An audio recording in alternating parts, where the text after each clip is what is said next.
नमस्ते and welcome to my channel Deep astro universe. आज मैं आपके साथ बात करूंगी धनु लग्न राशि वालों के लिए कैसा रहेगा मार्च 2025 का महीना। कोई भी अगर आप ट्रांजिट समझते हैं, आपको ये देखना चाहिए आपकी महादशा अंतर प्रत्यंतर कौन से ग्रहों की है, कैसा प्रभाव दे रहे हैं। बहुत सिंपल तरीका है। आजकल सारे सॉफ्टवेयर्स में आप केपी में जाके देख सकते हैं नक्षत्र लेवल पे कौन से हाउसेस को रूल कर रहे हैं, सब लॉर्ड लेवल पे कौन से हाउसेस को, तो आपको पता चल जाएगा एग्जैक्टली कैसे रिजल्ट दे रहा है। फिर उसके साथ साथ आपको बहुत सिंपल चीज़ें मैं वीडियो ज़रूर बनाऊंगी कि कैसे देखें फंक्शनल बेनिफिक और मेलेफिक ग्रह कौन से होते हैं लग्न के हिसाब से। फिर उसके साथ साथ आपके में योग कौन से बन रहे हैं, क्योंकि अगर योग भी बन रहे हैं तो क्या वो महादशा चल रही है जिसमें आपको वो फल मिलेगा, तो उसी हिसाब से रिजल्ट मिलता है। फिर ट्रांजिट उसके बाद आते हैं आपको रिजल्ट देने के लिए। तो आप ट्रांजिट को समझने के लिए आपके मार्च में क्या होने वाला है, आपके लग्न के स्वामी को देखते हैं। आपके लग्न के स्वामी जो धनु लग्न के लिए बनते हैं वो हैं बृहस्पति देव। बृहस्पति देव फिलहाल आपके छठे भाव में हैं। छठे भाव में रहते हुए इनकी दृष्टि दसम भाव, 12वें भाव और दूसरे भाव पे, तो कहीं न कहीं धन के रास्ते, कार्य क्षेत्र को में बदलाव के रास्ते, कार्य क्षेत्र बढ़ेगा आपका, बदलाव आएगा, 12वां भाव बदलाव का भी बताता है, लॉस की भी इंडिकेशन दिखता है। ये और साथ में कहीं न कहीं बहुत सारा मेडिकल एक्सपेंसेस होना, हेल्थ इश्यू होना, धन का व्यय होना, उसके साथ-साथ आपका धन का बढ़ना और परिवार का बढ़ना, साथ में करियर में, कार्य क्षेत्र में वृद्धि, ये सभी चीज़ें इस समय में दिखती हैं। बहुत सारे लोगों को ट्रैवल के भी ऑप्शन यहाँ पे दिखेंगे। अब यहाँ पे ध्यान दीजिएगा, क्योंकि फिलहाल केतु देव इस वक़्त आपके दसम भाव में है, तो दृष्टि बृहस्पति देव की है। अब मार्गी हो गए हैं, तो केतु देव पे जो दृष्टि देंगे, तो जो भी रुकावटें आपके कार्यक्षेत्र में आ रही थी, अब बृहस्पति देव की दृष्टि से वो आगे बढ़ेंगी और आपको बहुत सारे रास्ते कार्यक्षेत्र में बढ़ने के मिलेंगे। बदलाव देते हैं, जब भी राहु केतु कहीं पे भी ट्रांज़िट करते हैं, वहाँ पे ट्रांसफ़ॉर्मेशन आता है। राहु देव आपके चौथे भाव में है, वहाँ पे शुक्र देव हैं और बुध देव हैं। शुक्र देव 2 मार्च से वक्री हो जाएँगे, नक्षत्र परिवर्तन भी होगा उत्तरा भाद्रपद नक्षत्र में, और बुध देव 15 मार्च को वक्री हो जाएँगे। तो ये 3 जब ग्रह यहाँ पे चौथे भाव में रहेंगे, तो ये आप कब के कम्फ़र्ट्स बढ़ाएँगे, आपकी लग्ज़री बढ़ाएँगे, पैसा खर्च करेंगे, आप बहुत एन्जॉय करेंगे, कार्य क्षेत्र भी बढ़ेगा आपका। शादी के योग भी बनते हैं, शादीशुदा हैं अगर आप, तो उनके साथ आप होम लाइफ़ में एन्जॉय करेंगे, प्लेज़र बढ़ता हुआ दिखेगा आपके जीवन में, बहुत खुशियाँ आएँगी इस समय में, इसके योग दिखते हैं। एक अट्रैक्शन भी हो सकता है, आप ब्यूटीफाई भी कर सकते हो अपने कार्य क्षेत्र को, या आपको किसी से अट्रैक्शन हो गया, इसके भी योग दिखते हैं। लेकिन आप डेफ़िनेटली घर पे एन्जॉय करने वाले हो, घर पे आप बहुत ही ज़्यादा एन्जॉय करने वाले हो होम लाइफ़ में, और उस कुछ कम्फ़र्ट के लिए भी कुछ खरीदोगे यहाँ पे।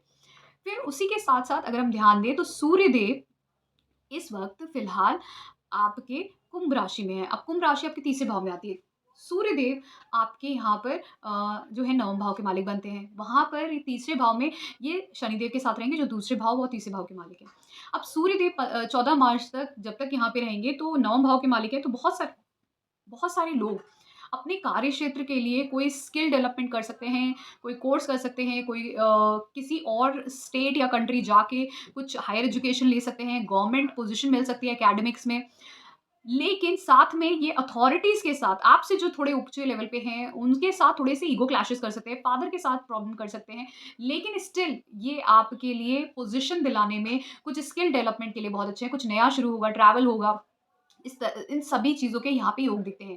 शनिदेव फ़िलहाल ये लास्ट टाइम है जब वो कुंभ राशि में हैं, और जाते-जाते वो बहुत कुछ आपके परिवार के लिए, आपकी वृद्धि के लिए, धन के लिए और आपके जीवन में कुछ नया शुरुआत करवाते हुए ही जाएँगे। और आपने इस समय में रहते हुए बहुत परिश्रम किया होगा, तीसरे भाव में रहते हुए। परिश्रम के साथ-साथ, मेहनत के साथ, चाहे अपनी पढ़ाई में, एजुकेशन में किया हो, चाहे अपने कार्यक्षेत्र में किया हो, बच्चों को लेके आपने किया हो, क्योंकि पंचम भाव पे भी दृष्टि है।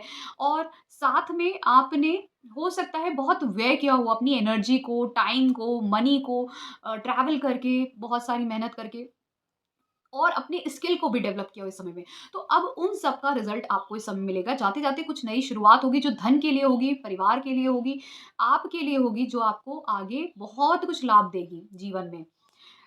और ये सभी योग जब बन रहे हैं, तो उसी समय सूर्यदेव 14 मार्च को मीन राशि में आ जाएँगे। मीन राशि में जब ये आएँगे, तो वहाँ पे उनकी भेंट होगी बुधदेव से, जो 15 मार्च को ही वक्री हो जाएँगे। शुक्रदेव वैसे भी वक्री रहेंगे, राहुदेव हमेशा वक्री रहते हैं। सारे वक्री ग्रहों के साथ सूर्यदेव आपके चौथे भाव में रहेंगे। अब सूर्यदेव तो हैं आपके नवम भाव के मालिक, लेकिन शुक्रदेव आपके लिए क्रूर हो जाते हैं, बुधदेव आपके लिए सप्तम और दसम भाव के मालिक बनते हैं, तो वो भी कहीं न कहीं बाध्यकेश हैं। जब चौथे भाव में रहेंगे, तो भले ही वो बहुत अच्छा रिज़ल्ट देंगे राहु देव के साथ, आप कुछ टेक्निकली कुछ बहुत अच्छा करोगे और कुछ अपने लिए डेकोरेट करोगे, कुछ ब्यूटीफाई करोगे, अपने घर को सजाएँगे, कुछ लोन पे, कुछ रेंट पे घर ले सकते हैं, लोन पे कुछ कार, व्हीकल प्रॉपर्टी ले सकते हैं। कुछ इन्वेस्टमेंट होगा, आपका खर्चा होगा, लाभ होगा, कम्फर्ट्स बढ़ेंगे आपके। और वो सभी चीज़ें जब होंगी तो वहाँ पर ट्रैवल के इंडिकेशन भी दिखते हैं, चेंज के भी इंडिकेशन भी दिखते हैं, घर बदलने के भी इंडिकेशन दिखते हैं और यहाँ पे आपको सहयोग अपने माता-पिता दोनों से मिलेगा। बस माता की हेल्थ का ध्यान रखिएगा, राहु देव, केतु देव जब भी चौथे भाव में होते हैं, तो मन को थोड़ा-सा परेशान ज़रूर करते हैं और मन परेशान होता है तो कहीं न कहीं चंद्रमा वीक होता है और उसके साथ-साथ ये माता की हेल्थ को भी डिस्टर्ब करता है। तो 4th हाउस अफ़्लिक्ट हो रहा है तो ये आपके मन को अफ़्लिक्ट कर रहा है और साथ में आपकी मदर की हेल्थ को अफ़्लिक्ट कर रहा है, तो वहाँ पे ध्यान देना होगा। लेकिन ये ट्रांज़िट आपके कम्फ़र्ट्स को बढ़ाने वाले हैं, आपकी लग्ज़री को बढ़ाने वाले हैं और आप कहीं न कहीं ट्रैवल भी करेंगे, चेंज होगा, आपका घर बदलेगा, चेंज होगा। उसके साथ-साथ आप ध्यान रखिएगा, यहाँ पर क्योंकि सभी ग्रह वक्री रहने वाले हैं जब सूर्यदेव आपका के एंटर करेंगे मीन राशि में तो तीनों ही ग्रह राहुदेव वक्री रहते हैं, बुधदेव वक्री हो जाएँगे, शुक्रदेव तो बेनिफिक मतलब जो नेचुरल बेनिफिक प्लैनेट्स हैं जब वो वक्री होते हैं तो उनका जो चेष्टा बल है वो बहुत ज़्यादा बढ़ जाता है, स्ट्रेंथ, इमोशनल स्ट्रेंथ बढ़ जाता है।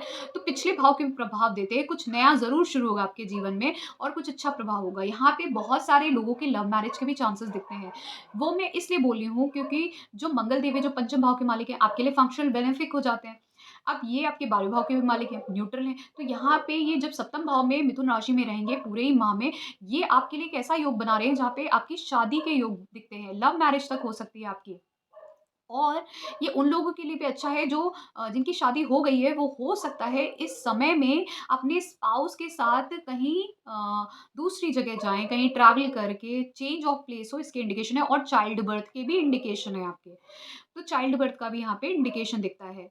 बहुत सारे लोगों को हो सकता है इस समय में आप हो सकता है कोई बिज़नेस शुरू करें इस समय में। मैं इसलिए बोल रही हूँ क्योंकि शनिदेव तीसरे भाव में है, आपने कुछ स्किल डेवलप किया होगा, कुछ मेहनत की होगी, प्रयास करके बढ़ाया होगा। तो बहुत सारे लोग अपने लिए कोई नया कार्य क्षेत्र शुरू कर सकते हैं, कोई बिज़नेस शुरू कर सकते हैं, व्यापार शुरू कर सकते हैं इस समय में।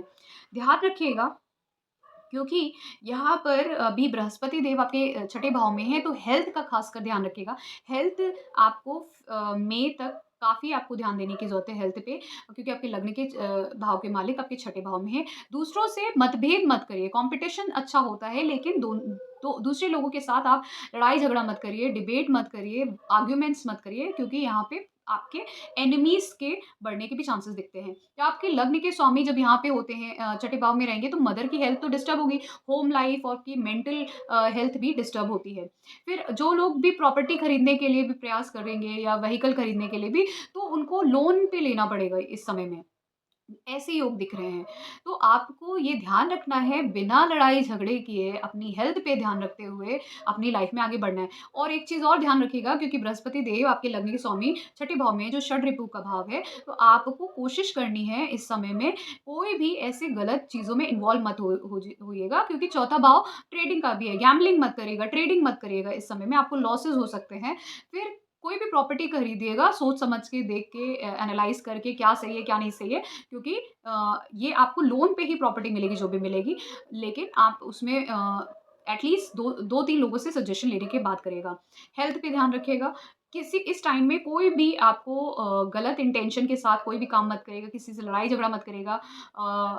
अल्कोहल और अदर एक्टिविटीज़ में आपको इन्वॉल्व नहीं होना चाहिए, एल्स वो आपको 12th हाउस पे दृष्टि होने की वजह से बृहस्पति देव आपको जेल यात्रा या फिर हॉस्पिटल की यात्रा भी करवा देंगे।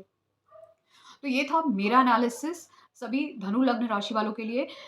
आपके लग्न के हिसाब से, आपकी कुंडली के हिसाब से, आपके योग और महादशा के हिसाब से ही आपको रिज़ल्ट मिलता है। जो ट्रांज़िट होते हैं वो सिर्फ़ ये इंडिकेट करते हैं कि आखिर आपको क्या मिलना है? इनमें से आपको एग्ज़ैक्टली ट्रांज़िट का कौन-सा रिज़ल्ट मिलना है? क्या योग बना हुआ है? क्या मिलेगा? तो ये जो मीन राशि में जो भी इतने सारे ग्रह एक साथ आ रहे हैं, इसका जो क्युमुलेटिव रिज़ल्ट है, उसके लिए मैं एक सेपरेट वीडियो बनाऊँगी ताकि आपको समझ में आए हर ग्रह किस तरह का प्रभाव दे सकता है आपके लग्न के अनुसार। और उसको समझने के लिए आप वो वाला मेरा वीडियो देखिएगा जब मैं उसको अपलोड करूँ। तो ये था मेरा एनालिसिस। अगर आपको पसंद आया है, please do subscribe to my channel T past universe. Thank you so much.